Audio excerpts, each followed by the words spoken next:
Burbank, Califórnia, dezembro de 1984.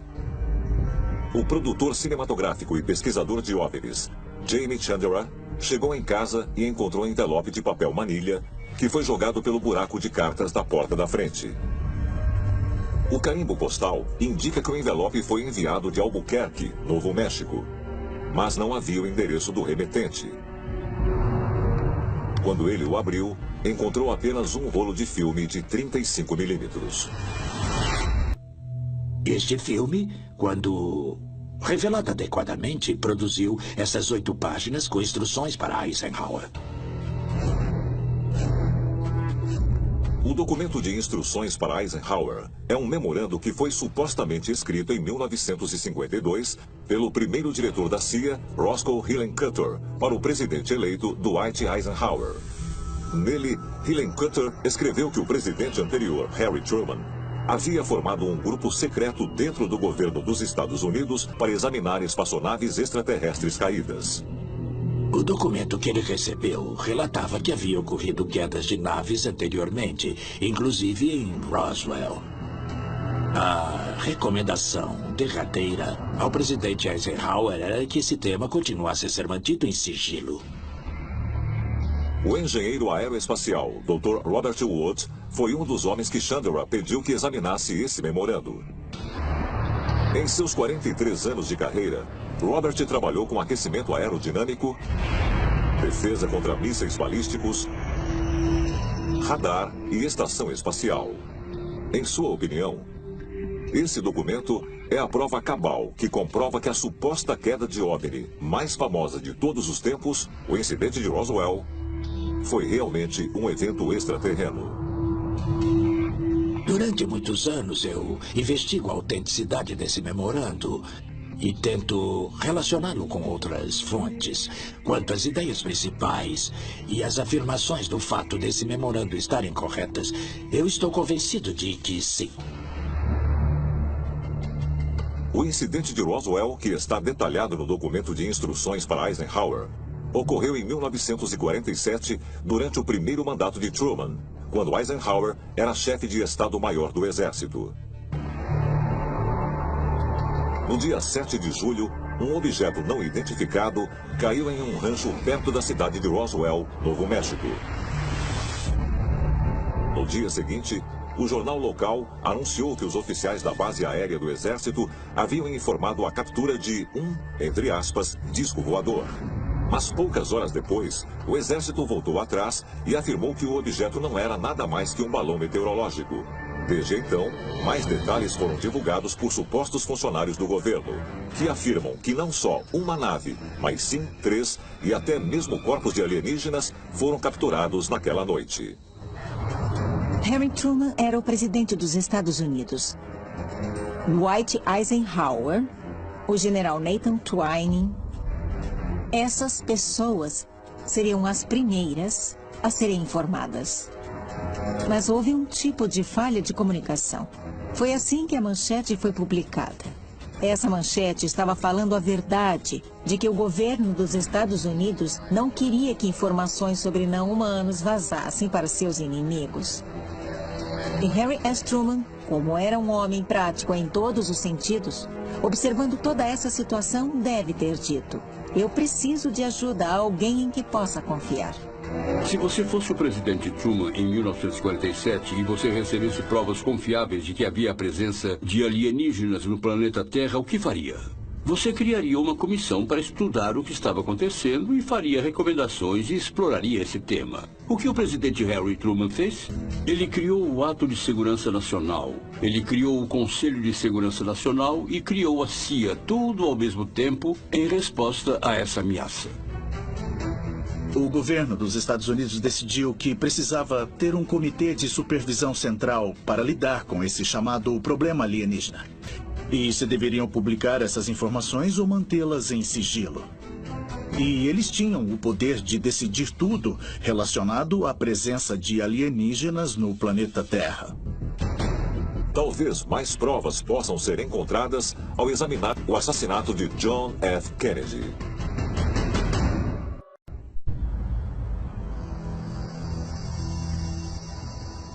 Bethesda, Maryland. 22 de maio de 1949.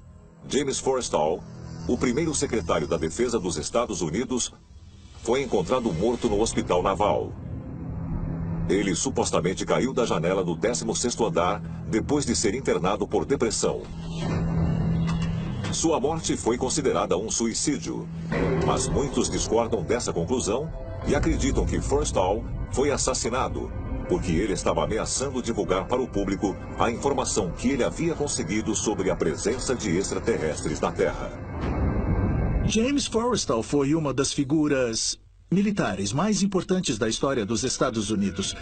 Ele foi o secretário da Marinha durante e após a Segunda Guerra Mundial. Ele foi, por fim, nomeado o primeiro secretário da Defesa dos Estados Unidos, com relação aos alienígenas e extraterrestres. E ele visitou todas as instalações de tecnologia alemãs secretas depois da guerra. Ele foi a Peenemünde, ele foi a Mittelwerk, ele foi a diferentes lugares onde o V2 havia sido desenvolvido, e ele também visitou a chamada fábrica de borracha, realmente interessante, na Silésia, que é onde os alemães supostamente desenvolviam tecnologia de ponta, super armas físicas e outras armas como discos voadores. Alguns acreditam que durante a Segunda Guerra Mundial, James Forrestal descobriu que os nazistas haviam adquirido tecnologia extraterrena. Talvez não coincidentemente, eles dizem que, depois da guerra, o presidente Truman deixou Forrestal responsável pela investigação secreta sobre tudo isso, chefiando uma organização chamada o MJ-12. Existe muita polêmica sobre os últimos anos do secretário Forrestal.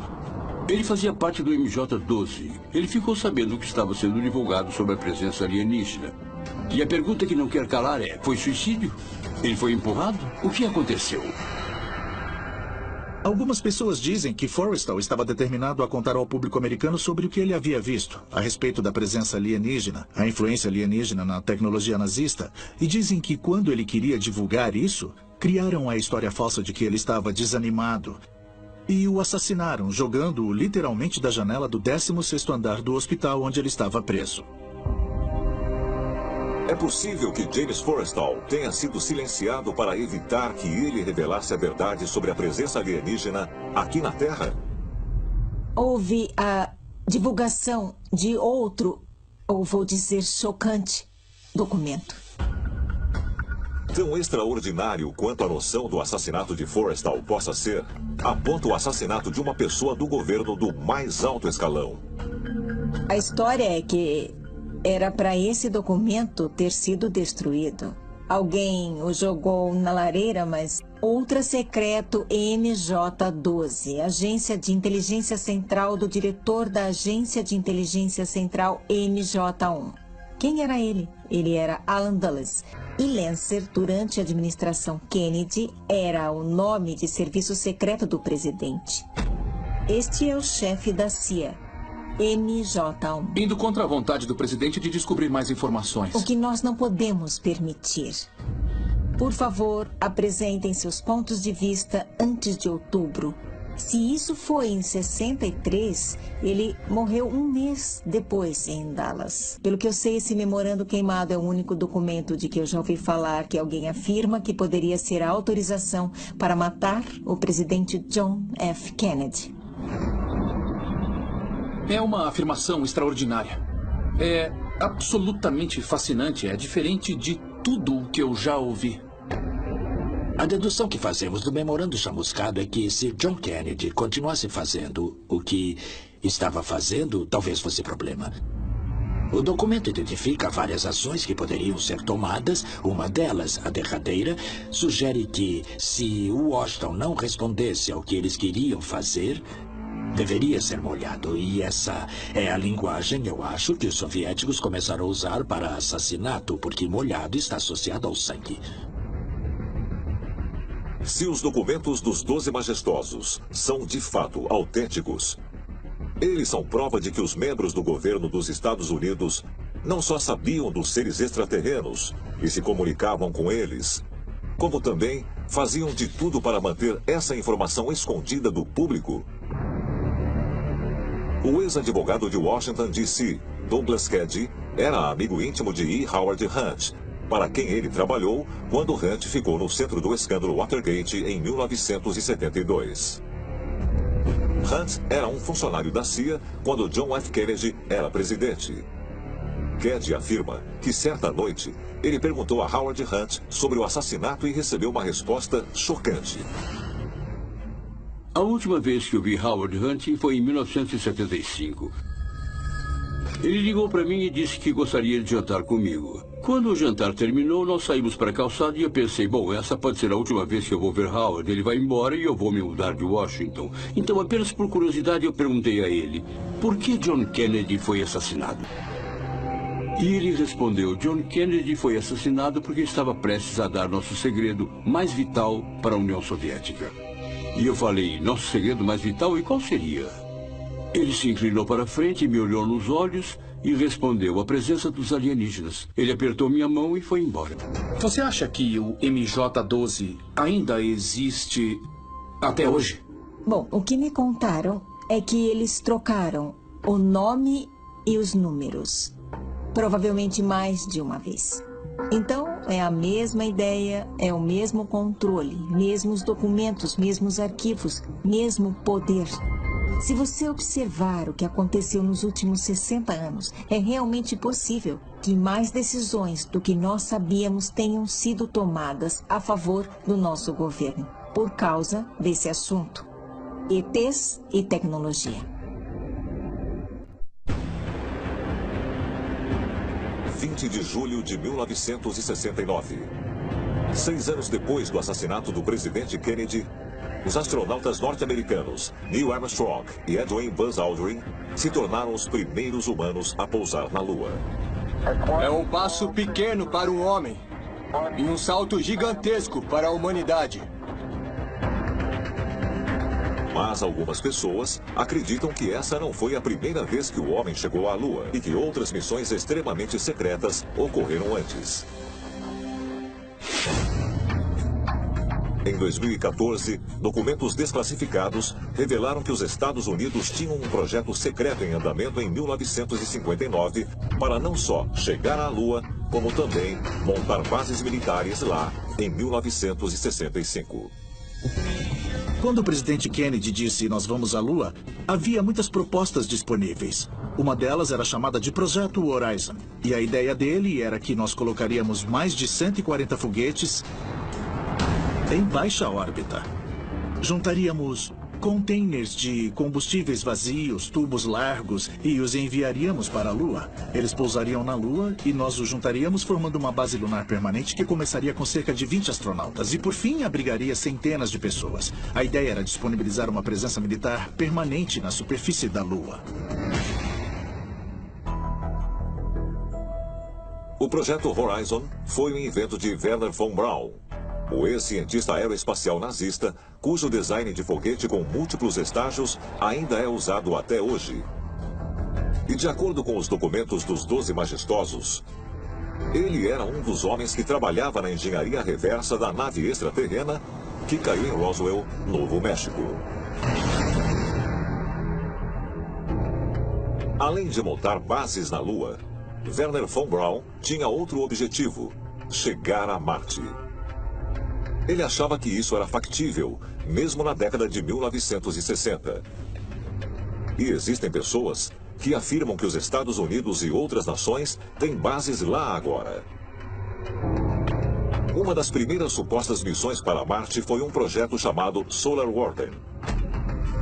Pelo menos uma pessoa, Corey Gould, veio a público e disse que ele foi recrutado para integrar o projeto Solar Warden. De acordo com Corey, ele foi chamado porque seu avô estava envolvido em outro projeto secreto que ocorreu por volta da mesma época que o 12 Majestosos foi supostamente formado. O projeto White Coat. O projeto White Coat foi criado durante a Segunda Guerra Mundial. Oficialmente, eles faziam experiências com vírus em soldados. Acontece que o governo dos Estados Unidos estava trabalhando com genética muito antes de nós, supostamente, a descobrirmos na década de 50. A genética estava sendo manipulada e as mudanças genéticas estavam sendo administradas às pessoas através de vírus. Meu avô, por acaso, era um desses participantes. E estavam de olho na minha linhagem por causa desse programa.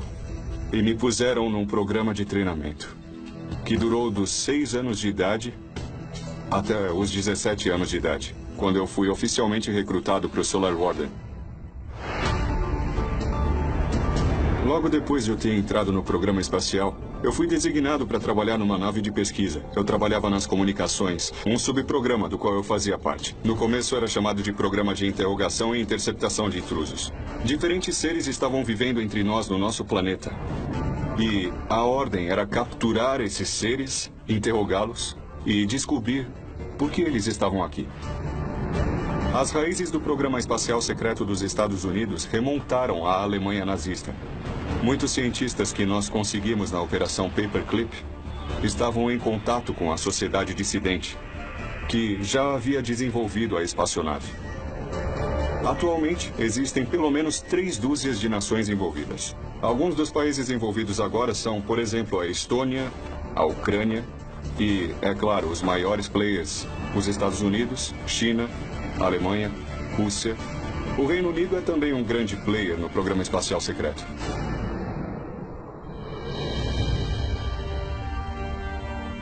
Se parece impossível acreditar nisso, lembre-se de que o Projeto Manhattan foi uma operação de quase 10 anos para desenvolver a bomba nuclear. Ele empregou mais de 130 mil pessoas. Nenhuma pessoa veio a público com informações sobre o que eles estavam trabalhando. E isso prova que o governo consegue guardar segredos. Mais de 30 países podem realmente ter operações secretas no espaço sideral. Trabalhando em bases tanto na Lua quanto em Marte. De acordo com Corey Gould, isso não só é verdade, como também os primeiros membros desses programas espaciais secretos acharam que, quando chegaram a esses corpos celestes, eles não eram os primeiros visitantes. Quando o Programa Espacial Secreto deu início à viagem a outros corpos celestes do nosso sistema solar, foram encontradas estruturas antigas. E batizaram as pessoas que haviam construído essas estruturas de raça construtora antiga.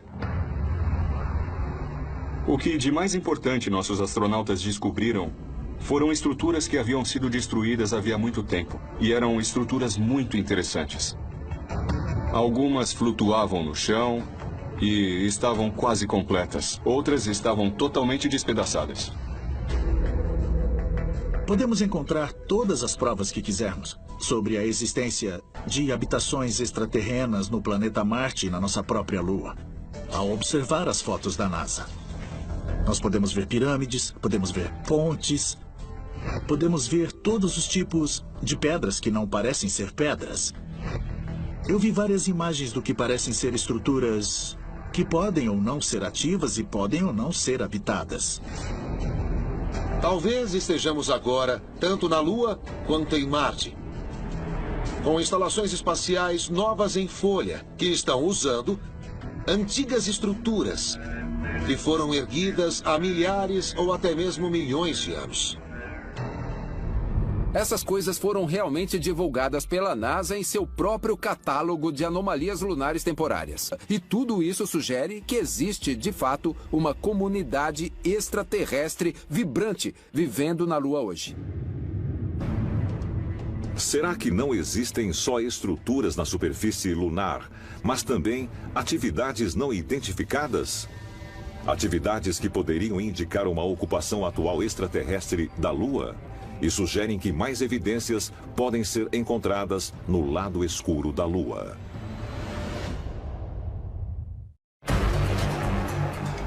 A Lua é o corpo celestial mais visível nos céus noturnos.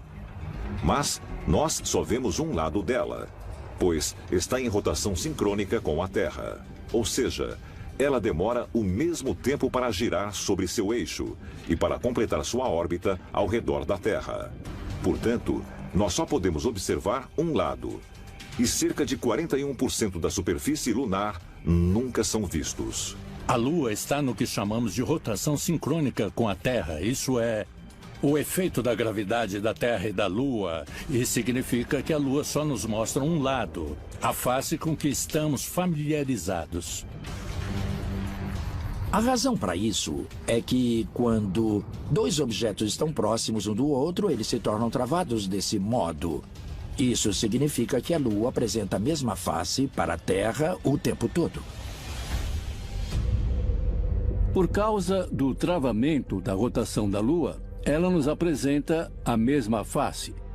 E isso, é claro, provoca especulação, porque cria um lugar perfeito para construir grandes instalações na Lua que não são diretamente observáveis da Terra. Hipoteticamente, o lado oculto da Lua é um lugar excelente para bases. E isso tem sido muito usado na ficção científica. Alguns informantes têm dito que foram levados a uma base que é chamada de Comando de Operações Lunares, no lado oculto da Lua, e que essa base é parte de uma rede de bases no lado oculto da Lua, que são operadas por vários programas espaciais secretos e civilizações extraterrestres. As missões Apollo tiraram fotografias de vigilância da superfície lunar. E algumas das fotos mostraram o que parece ser estruturas. O projeto Solar Warden é o fruto de planos postos em prática há décadas para lidar com a presença extraterrena no nosso sistema solar.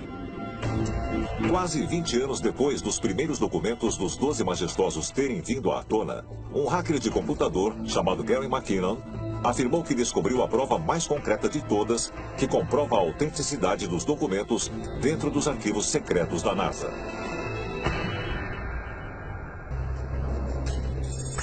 Londres, Inglaterra, 19 de março de 2002. Às 8 horas da manhã, a Unidade Nacional de Crime de Alta Tecnologia chegou à casa do administrador de sistemas escocês Gary McKinnon, de 34 anos. A unidade foi lá para prendê-lo em nome do Departamento de Justiça dos Estados Unidos e da NASA. Durante o ano anterior, McKinnon esteve hackeando os computadores ultra-secretos do Pentágono e da NASA.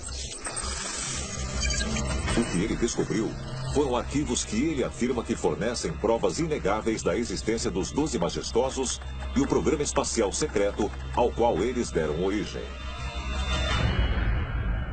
Dentre as coisas que eu encontrei, havia uma planilha de Excel intitulada Funcionários Não Terrestres, que eu deduzi que seria uma frota espacial. Seus nomes estavam listados e eu não consegui encontrá-los na internet naquela época. Havia também uma lista de naves. Eu pesquisei o nome das naves no Google e não encontrei nada. Então eu sabia que não eram navios que trafegam nos oceanos. O interessante é que alguns nomes de navios eram de pessoas supostamente envolvidas com os 12 majestosos. Se havia um programa espacial secreto e se ele tinha alguma coisa a ver com a engenharia reversa da nave alienígena caída, então o nome dessas pessoas do MJ-12 é exatamente o que nós esperamos encontrar numa pesquisa assim. De acordo com McKinnon, o arquivo mais chocante que ele encontrou foi em um computador do Centro Espacial Johnson da NASA.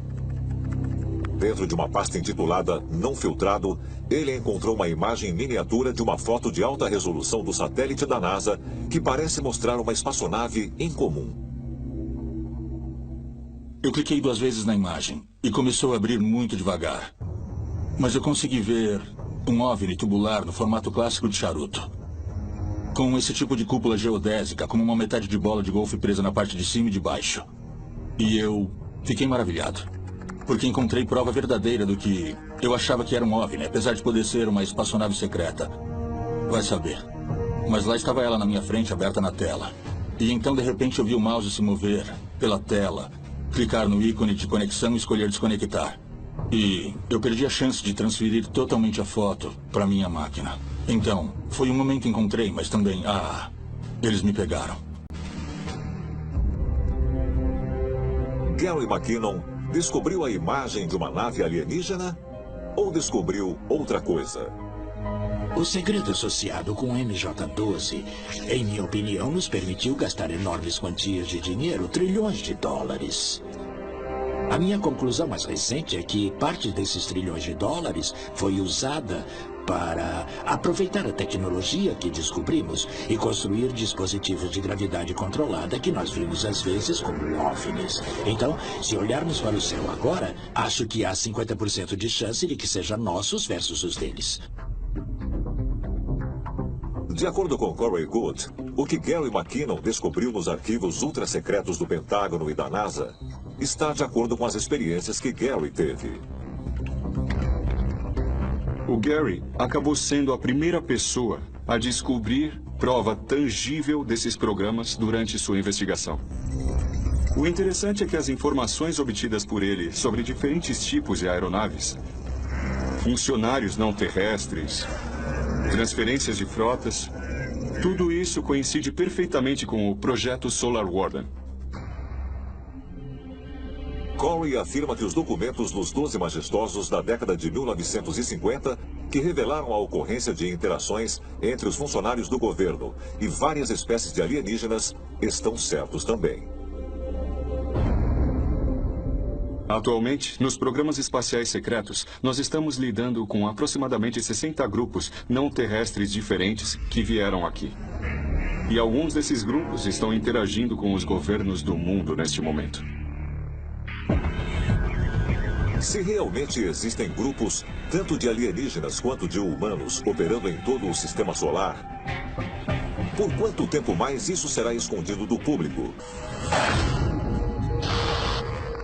Há alguns anos, recebemos uma ligação de uma pessoa chamada Jack que afirmou ser uma ex-funcionária da NASA. E ela contou uma profunda história sobre como nossos rovers haviam enviado imagens que a NASA suprimiu de humanos andando por Marte. E ela foi muito convincente. Parecia saber exatamente do que falava. Sempre houve uma teoria de que há um programa espacial além do programa espacial que conhecemos. É um programa secreto. É o programa em que trilhões de dólares meramente desaparecem. E ninguém sabe para onde foi o dinheiro e ninguém sabe o que está acontecendo. E o que isso indica é que há algum tipo de programa espacial secreto que existe e o público desconhece. É possível que isso tenha sido feito? Você acha possível que o governo pudesse manter algo em segredo? E isso pode ser altamente confidencial até hoje e nunca ter sido divulgado para o público em geral. Nova Delhi, Índia, janeiro de 2010. O programa espacial indiano anunciou planos para sua primeira viagem tripulada para a Lua. China, Rússia e os Estados Unidos também têm planos similares em progresso. Existem, inclusive, várias missões planejadas para Marte atualmente em desenvolvimento por organizações tanto privadas quanto públicas. No meio desse novo entusiasmo pela exploração espacial, no dia 7 de abril de 2015, a cientista-chefe da NASA, Ellen Stolfan, fez uma declaração arrojada a respeito da descoberta da vida extraterrena. Eu acho que vamos ter fortes indicações de vida fora da Terra daqui a uma década. E que nós vamos ter prova definitiva daqui a 20 ou 30 anos. Quando observamos essa declaração e comparamos com as novas missões lunares e marcianas que estão por vir, nós temos razão de acreditar que podemos estar sendo preparados gota por gota para a confirmação pública e aberta da realidade de um programa espacial secreto que existe desde o século XX e só agora está sendo revelado para nós. Eu não acho que a MJ-12 é a única coisa que está sendo discutida. E eu acho que o processo de divulgação precisa ir além do MJ-12, porque é apenas uma porção pequena dos segredos que esse país vem guardando. E o meu objetivo é encontrar a verdade. Não importa qual ela seja, eu só quero a verdade. Quando esse conhecimento for revelado para nós, ele nos impulsionará para uma era Star Trek. Quase do dia para a noite. Nós teremos a capacidade de viajar pelo sistema solar, talvez até viajar para fora do sistema solar. E ficaremos sabendo que não estamos sozinhos no universo. Será que realmente existe uma agência do governo conhecida como os 12 Majestosos? E se a resposta for afirmativa, ela está ajudando os Estados Unidos em pacto com outras nações a pavimentar o caminho para as futuras comunicações entre a humanidade e os seres extraterrestres? De acordo com vários documentos ultra-secretos, a resposta é um retumbante sim. E a derradeira prova pode muito bem estar à nossa espera quando nós nos aventurarmos de novo nas estrelas e começarmos a próxima fase da evolução humana, a colonização de outros planetas.